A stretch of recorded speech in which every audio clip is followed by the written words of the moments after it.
Pernah salah seorang ustaz, guru saya, ada temannya para kiai, dia kasih kitab Syekhul Islam Ibnu Taimiyah, tapi ditutup namanya. Namanya dihilangin, di fotokopi kitabnya. Disuruh bacalah para kiai itu. Bagus nggak nih kitab? Bagus nih, penuh ayat.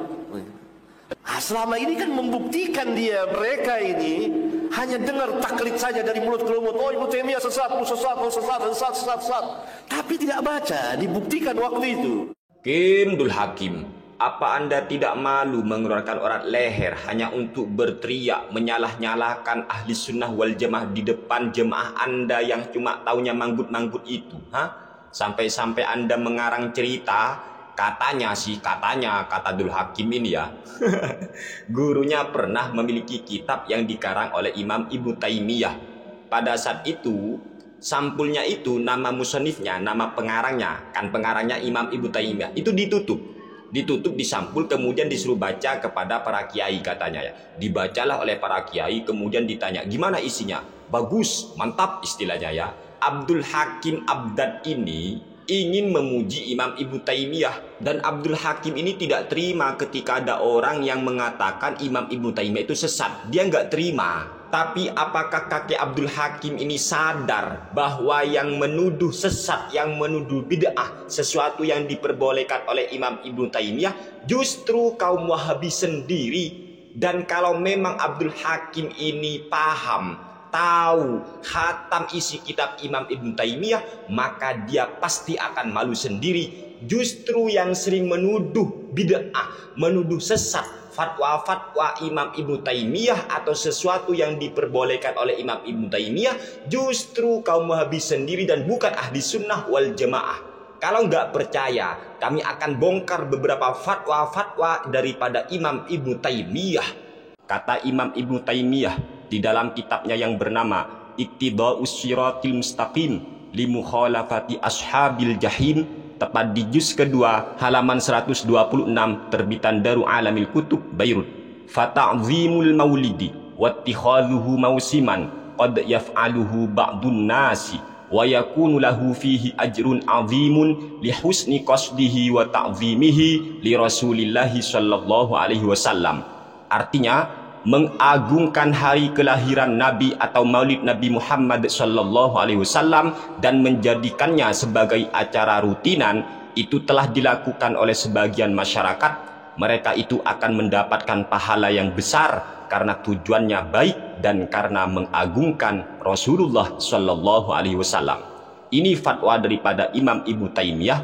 Ternyata Imam Ibnu Taimiyah sama sekali tidak membid'ahkan, tidak menganggap sesat orang yang merayakan Maulid Nabi Muhammad sallallahu alaihi wasallam. Bahkan kata Imam Ibnu Taimiyah, pelakunya akan mendapat pahala yang besar dari Allah Subhanahu wa taala. Kemudian yang kedua, mari kita lihat di dalam kitab Madarijus Salikin Baina Manazili Iyyaka Na'budu wa Iyyaka Nasta'in, karya daripada Imam Ibnul Qayyim Al-Jauziyah yang menjadi muridnya Imam Ibnu Taimiyah, yaitu tepat di halaman 446, terbitan Darul Kitab Al-Arabi Beirut. Wa min tajribatis salikin allati jarrabuha fa alfauha sahihatan anna man admana ya hayyu ya qayyum la ilaha illa anta awrathahu dzalika hayatal qalbi wal aqli. Di antara eksperimen yang dilakukan oleh orang-orang solih dan ternyata hasilnya mujarab, yaitu barang siapa yang kontinu membaca wirid ya hayyu ya qayyum la ilaha illa anta, maka hal tersebut akan membuat hati dan akalnya hidup. Wa kana Syekhul Islam Ibnu Taimiyah taqaddasallahu ruhahu syadidal lahji biha jiddan wa qala li yauman lihadzainil ismaini wa huma al-hayyu al-qayyum ta'thirun 'azimun fi hayatil qalbi. Syekhul Islam Imam Ibnu Taimiyah sangat menyenangi wiridan tersebut. Bahkan beliau berkata kepadaku pada suatu hari bahwa dua nama itu, yaitu nama Allah Al-Hayyu dan Al-Qayyum, memiliki pengaruh yang besar bagi hidupnya hati. Wa kana yushiru ila annahumal ismul a'zam, dan Imam Ibnu Taimiyah memberi isyarat bahwasanya dua nama Allah yaitu Al-Hayyu dan Al-Qayyum merupakan ismul a'zam. Wa sami'tuhu yaqulu, dan kata Imam Ibnul Qayyim Al-Jauziyah, saya mendengar langsung Imam Ibnu Taimiyah berkata, man wadhaba ala arba'ina marratan kulla yaumin baina sunnatil fajri wa sholatil fajri ya hayyu ya qayyumu la ilaha illa anta birahmatika astaghitsu hasalat lahu hayatul qalbi walam yamut qalbuhu. Barang siapa yang kontinu di setiap hari membaca sebanyak 40 kali di antara sholat sunnah subuh dan sholat subuh, yaitu membaca ya hayyu ya qayyumu la ilaha illa anta birahmatika astaghitsu, maka hatinya akan selalu hidup dan tidak akan pernah mati. Poin yang disampaikan oleh murid daripada Imam Ibnu Taimiyah di sini adalah ternyata Imam Ibnu Taimiyah menganjurkan umat Islam untuk selalu membaca zikir ya hayyu ya qayyum la ilaha illa anta birahmatika astaghitsu. Bahkan Imam Ibnu Taimiyah di sini menentukan sebuah waktu, yaitu wiridan ini dibaca di setiap hari sebanyak 40 kali, dibaca di antara sholat sunnah subuh dan sholat subuh. Ini penentuan waktu. Tetapi kaum Wahabi biasanya sibuk menyesat-nyesatkan orang yang menentukan waktu. Padahal Imam Ibnu Taimiyah sendiri menganjurkan orang Islam untuk membaca wiridan yang mana ketentuan waktunya itu tidak pernah dijelaskan oleh Rasulullah Shallallahu Alaihi Wasallam.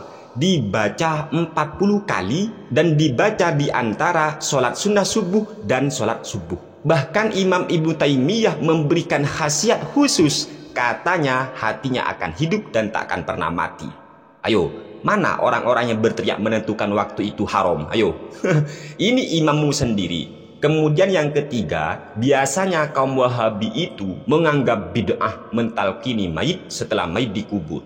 Padahal di dalam kitab yang dikarang oleh Imam Ibnu Taimiyah, yaitu dalam kitab Majmu'ul Fatawa, tepat di juz ke-24 halaman 297, Imam Ibnu Taimiyah menyatakan, wa qad thabata annal maqbura yus'alu wa yumtahanu wa annahu yu'maru bid-du'a ilahu. Orang yang sudah dikubur itu nanti akan ditanya oleh malaikat dan dia akan diuji. Oleh sebab itulah wa annahu yu'maru bid-du'a ilahu, oleh sebab itu kita dianjurkan oleh Nabi untuk mendoakan mayat yang sudah dikubur. Falihadza, oleh karena itu qila innat talqina yanfa'uhu, innat talqina yanfa'uhu, mentalkini mayit setelah mayit itu dikubur bermanfaat bagi mayit.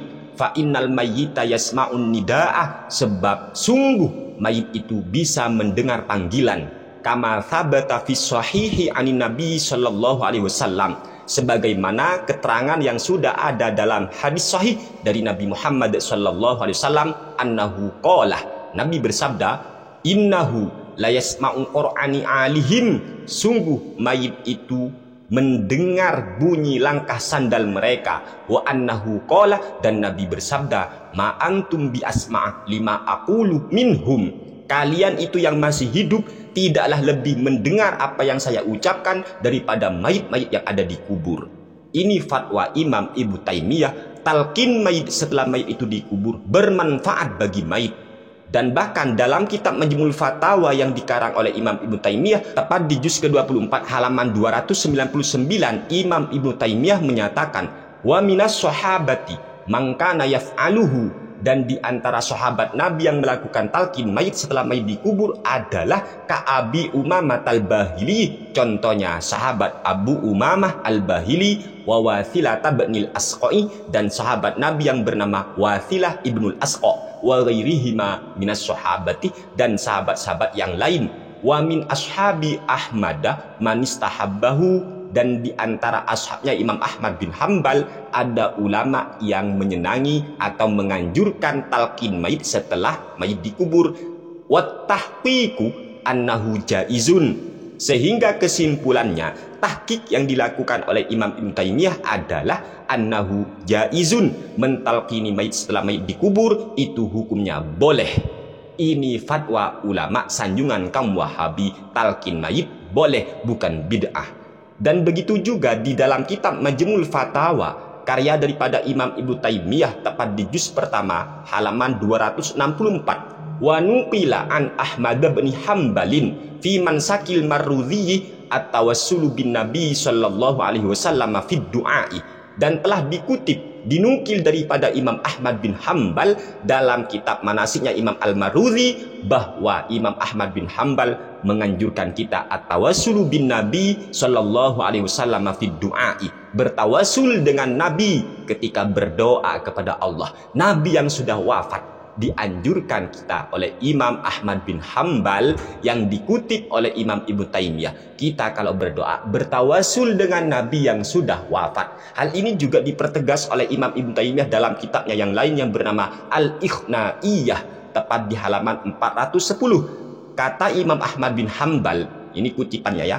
wasalillah hajataka mutawassilan ilaihi binabihi sallallahu alaihi wasallam tuqda minallahi azza wa jalla, dan mintalah engkau Imam Al-Marudhi, kata Imam Ahmad kepada muridnya yang bernama Imam Al-Marudhi, mintalah kamu kepada Allah, berdoalah kamu kepada Allah, hajataka, apa yang kau butuhkan minta kepada Allah dengan cara mutawassilan ilaihi binabihi, bertawassul kepada Allah dengan nabinya Muhammad sallallahu alaihi wasallam yang sudah wafat. Tuqda minallahi azza wa jalla, niscaya apa yang kau minta kepada Allah setelah bertawassul dengan Nabi, apa yang kau minta akan dikabul oleh Allah Subhanahu wa taala. Ini fatwa daripada Imam Ahmad bin Hambal yang dikutip oleh Imam Ibnu Taimiyah, dan memang Wahabi itu, apalagi pendirinya Wahabi itu madhabnya Imam Ahmad bin Hambal. Ternyata dalam madhabnya Imam Ahmad bin Hambal bertawasul dengan orang yang sudah wafat, contohnya Nabi Muhammad sallallahu alaihi wasallam yang sudah wafat, justru dianjurkan oleh Imam Ahmad bin Hambal. Bukan syirik, bukan bid'ah, bukan sesat. Kemudian mari kita baca dalam kitab Majmu'ul Fatawa karya daripada Imam Ibnu Taimiyah juz ke-24 halaman 366. Wa tanaza'u fi wusulil a'malil badaniyati kasawmi was salati wal qiraati was sawabu annal jami'ah yasilu ilaihi. Ulama masih berbeda pendapat tentang apakah pahala yang dilakukan oleh tubuh manusia pahalanya bisa sampai kepada mayit, contohnya pahala puasa, pahala sholat, dan pahala ngaji Al-Quran. Was sawabu annal jami'ah yasilu ilaihi. Tetapi pendapat yang benar adalah annal jami'ah yasilu ilaihi, semua pahala itu, baik pahalanya puasa, pahala sholat, maupun pahala ngaji Al-Quran, akan sampai kepada mayit. Ini fatwa Imam Ibnu Taimiyah. Sekarang yang membid'ah-bid'ahkan siapa? Kan pengagum Imam Ibnu Taimiyah. Kan lucu, menyanjung Imam Ibnu Taimiyah tetapi menyesat-nyesatkan, membid'ah-bid'ahkan fatwa daripada ulamanya sendiri. Macam mana pula lah Wahabi. Kemudian kita membaca dalam kitab Majmu'ul Fatawa yang dikarang oleh Imam Ibnu Taimiyah, tepat di juz ke-22 halaman 506. Wa ammat tasbihu bima yuj'alu fi nidhamin minal kharazi wa nahwihi faminan nasi man karihahu wa minhum man lam yakrahu wa idza uhsinat fihi niyyatu fahuwa hasanun ghairu makruhin. Sedangkan zikir ataupun bertasbih, zikir membaca ini dan itulah dengan cara bima yuj'alu fi nidhamin minal kharazi, dan dihitung itu dengan rangkaian-rangkaian manik-manik atau yang sekarang kita kenal dengan biji tasbih. Artinya zikir menggunakan tasbih, wanahwi dan semacamnya. Faminan nasi man karihahu, ada ulama yang memang tidak menyenanginya. Wa minhum man lam yakrahu, tetapi juga ada ulama yang tidak membencinya. Wa idza uhsinat fihi niyyatu fa huwa hasanun, apabila niatnya ketika zikir menggunakan biji tasbih itu baik, fa huwa hasanun, maka hal itu juga baik, ghairu makruhin, dan tidak makruh.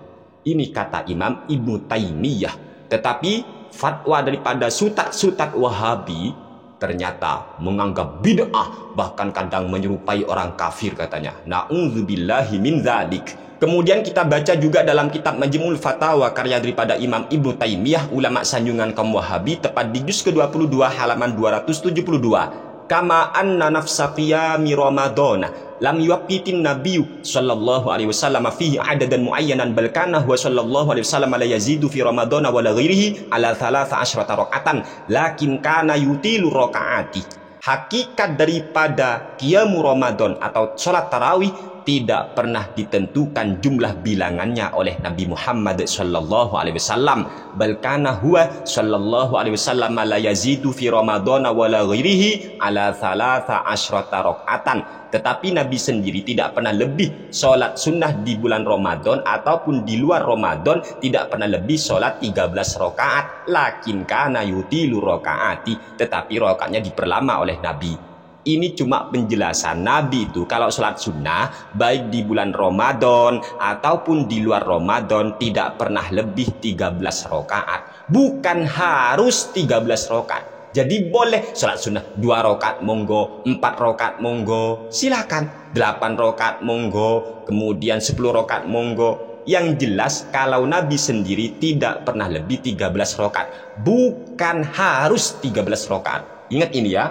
Kemudian falamma jama'ahum Umaru ala Ubay bin Ka'bin kana yusalli bihim 20 rakaatan thumma yutiru bi 3. Setelah Sayyidina Umar mengumpulkan masyarakat untuk bermakmum kepada sahabat Ubay bin Ka'ab, yaitu sholat tarawih, kana yusalli bihim, maka sahabat Ubay bin Ka'ab sholat qiyam Ramadan atau tarawih bersama masyarakat 20 rakaatan, sebanyak 20 rakaat.